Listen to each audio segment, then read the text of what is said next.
हज़रत शाह शम्स ने फरमाया कि इंसान के जिस्म में इंसान का उल्टा हाथ एहसासात से जुड़ा होता है। फीलिंग्स का ताल्लुक इंसान के उल्टे हाथ से होता है और इंसान का सीधा हाथ इंसान के तजुर्बात और इल्म से जुड़ा होता है।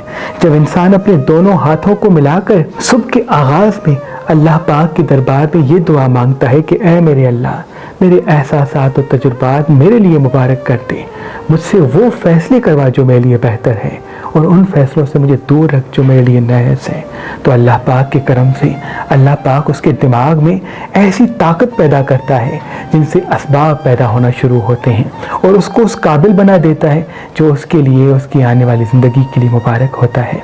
तो मैं आपसे भी गुजारिश करूँगा कि जब जब आप नींद से बेदार होते हैं तो फ़ौरन ज़िंदगी की मसरूफ़ियात में मगन न हो जाएं। सिर्फ कुछ लम्हात अपने परवरदिगार को याद करके अपने लिए दुआ मांगें। देखिएगा आपकी दुआ जो सुबह के आगाज़ में आप मांगेंगे वो आपको उस मंजिल से मिला देगी जो आप अपने लिए चाहते हैं। अल्लाह आपको सलामत रखे। अल्लाह आपको सलामत रखे।